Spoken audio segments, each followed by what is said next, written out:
Kerajaan ini dipimpin oleh Prabu Baka yang berasal dari keturunan raksasa. Dia dibantu oleh seorang nanti yang bernama Gupala. Dan walaupun berasal dari keturunan raksasa, Prabu Baka memiliki seorang anak perempuan bernama Roro yang menjadi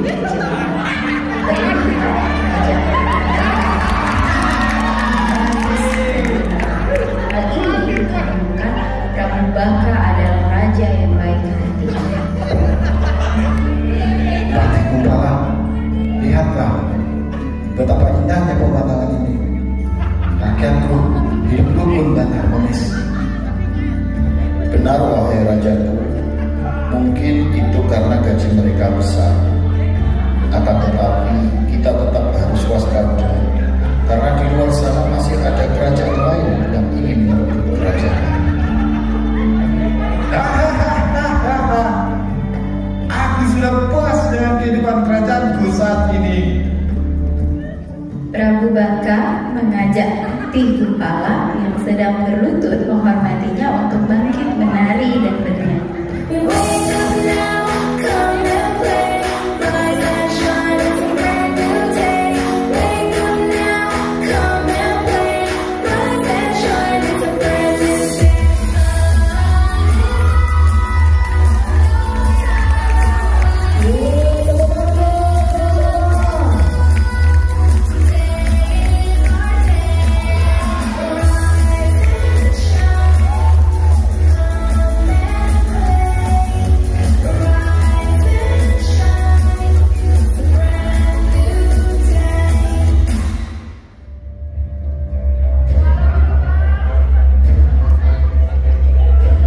Di sisi lain, terdapat kerajaan bernama Penggi. Kerajaan ini dipimpin oleh Prabu Damarmaya. Ia memiliki seorang putra, Raden Bandung Bondowoso. Raden Bandung Bondowoso memiliki kesaktian yang luar biasa. Prabu Damarmaya adalah raja yang haus akan kekuasaan. Dengan berputra Raden Bandung Bondowoso, mereka menyerang dan merebut kerajaan.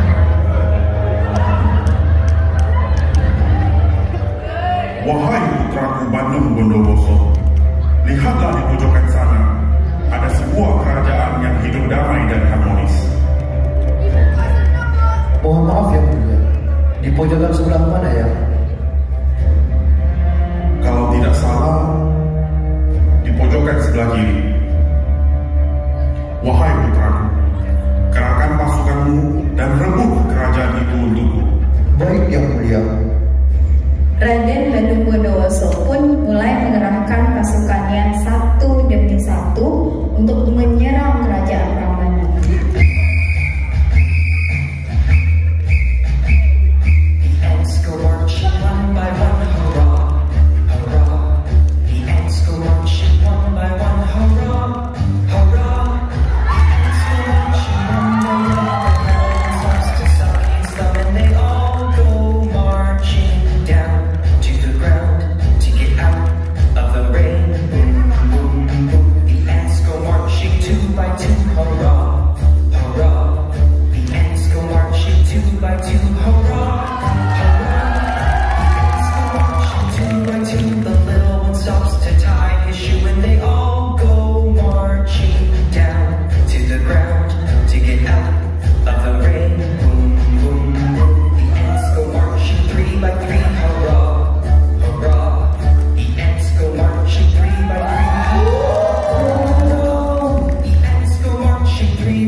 Raden Bandung Bondowoso dan pasukannya mulai menyerang kerajaan Prambanan dengan kelengkapan senjata dan pakaian perang mereka. Hei kau Bandung Bondowoso, mengapa kau menyerang kerajaanku? Karena kerajaan lemah, tidak mempunyai perlengkapan perang yang memadai, dan prajurit perangmu terlihat begitu lemah. Lihatlah albuju-albujukku, mereka kekar, lengkap dengan senjata dan pakaian perang. Beri mereka tunjangan kesehatan, gaji besar, dan bonus 10 kali lipat. Karena kurangnya kemampuan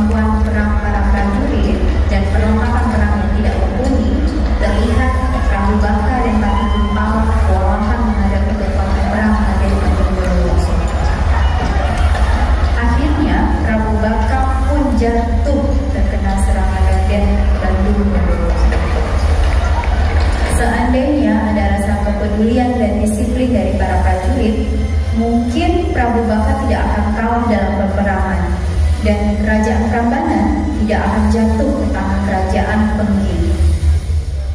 Aku menyesal tidak mendengar kata-katamu, Patih Kumpala. Seharusnya kuberikan prajuritku pelatihan yang baik dan perlengkapan yang mumpuni.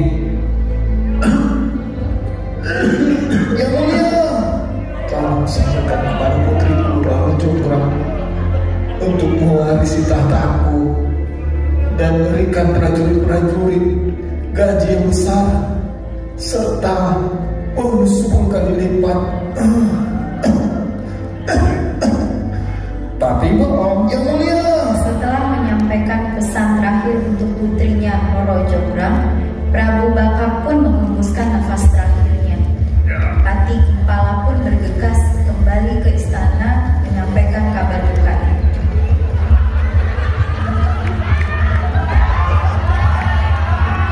Ada apa kau tergesa-gesa, Patih Kumpala?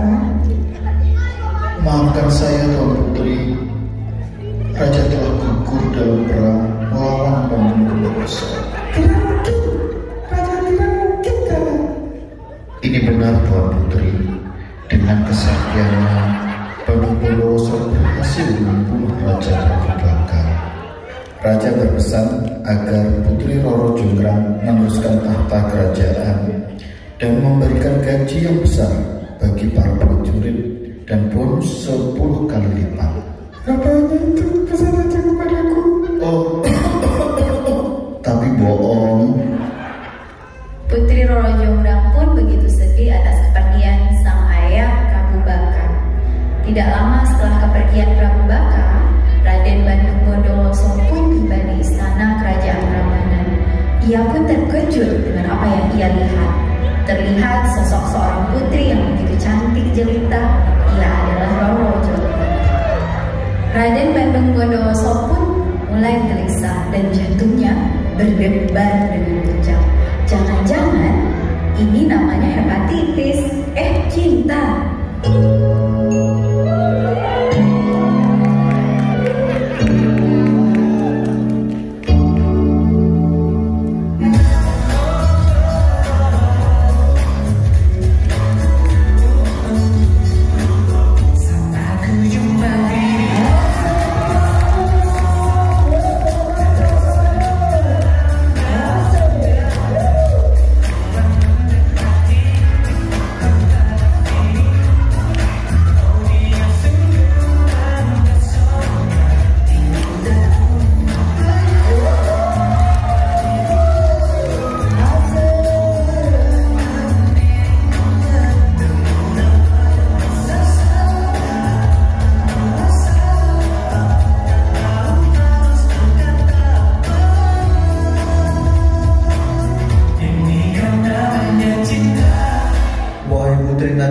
Jelita, siapa namamu?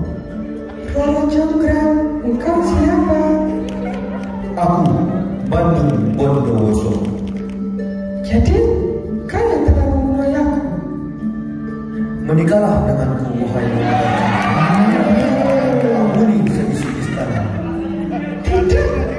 Bagaimana aku bisa menikah dengan orang yang telah membunuh ayahku? Jika engkau menolak, akan kubunuh seluruh penghuni istana ini. Roro Jonggrang sadar kalau dia tidak punya pilihan lain selain menikah dengan Raden Bandung Bondowoso. Ia bersedia menerima lamaran Bandung Bondowoso, tetapi dengan 2 syarat. Saya bersedia menerima lamaranmu, tapi dengan 2 syarat yang harus kau penuhi. Tidak ada yang mustahil bagiku. Apa syaratnya? Pertama, bangunlah 10 pabrik kelapa sawit. Dan yang kedua, kau harus menanam 1 juta pohon kelapa sawit dalam 1 malam. Raden Bandung Bondowoso menyanggupi kedua syarat yang diberikan oleh Roro Jonggrang. Dengan kesaktiannya, syarat yang pertama dapat dia selesaikan dengan mudah, yaitu membangun 10 pabrik kelapa sawit. Wahai cantik, inilah 10 pabrik kelapa sawit yang engkau minta. Aku tidak percaya pabrik-pabrik ini sudah bisa beroperasi. Dengan kesaktiannya, Raden Bandung Bondowoso ia mengoperasikan pabrik kelapa sawit tersebut. Putri Roro Jonggrang pun dengan liciknya memerintahkan Pati Kumpala untuk memasukkan batu-batu ke dalam mesin pabrik agar pabrik tidak dapat beroperasi. Kumpala, masukkan batu-batu itu sekarang. Baik, Tuan Putri. Pati Kumpala bersama prajuritnya melempar batu-batu besar ke dalam mesin pabrik. Akan tetapi dengan kesaktiannya yang luar biasa, Raden Bandung Bondowoso berhasil menghancurkan batu-batu tersebut sehingga pabrik tetap bisa beroperasi. Bandung Bondowoso murka dengan niat jahat Roro Jonggrang, tetapi hati kembali luluh karena kecantikannya. Berani kau? Saudara. Setiap proses yang kita lalui untuk mencapai suatu tujuan akan selalu ada rintangan yang menghadang. Dengan kesabaran, usaha, dan kegigihan, yakinlah semua akan bisa dilakukan. Baru satu syarat yang kau penuhi. Masih ada syarat nomor 2, yaitu kau harus menanam 1 juta pohon kelapa sawit dalam 1 malam. Itu bukan hal sulit bagiku. Raden Bandung Bondowoso sadar jika ingin menanam 1 juta pokok kelapa sawit dalam semalam, dia butuh bala bantuan. Raden Bandung Bondowoso bersemedi untuk memanggil jin dari perutnya untuk membantu mewujudkan 1 juta pokok kelapa sawit tersebut. Wahai jin penghuni bumi, aku butuh bantuan kalian untuk menanam 1 juta pokok kelapa sawit dalam 1 malam. Ini adalah ranggaku.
demi pokok terus ditanam hingga sampailah pada pokok ke 999.999.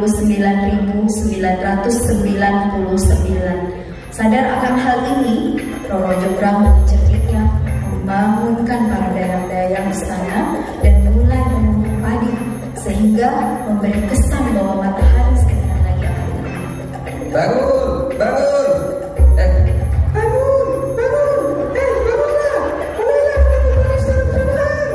Baik, Putri.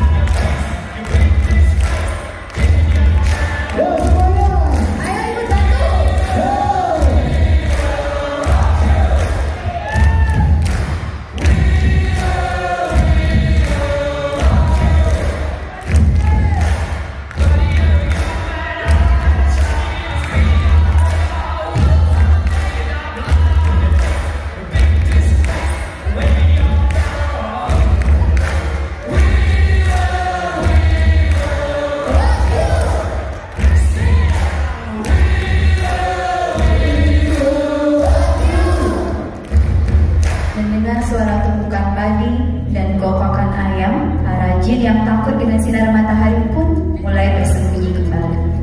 Mau kemana kalian? Pekerjaan kalian masih belum selesai. Masih kurang satu pokok lagi untuk mencapai 100%. Matahari sudah hampir tersinar. Kami harus segera kembali. Itu hanya tipu muslihat. Jangan percaya. Ini terlalu berbahaya bagi kami.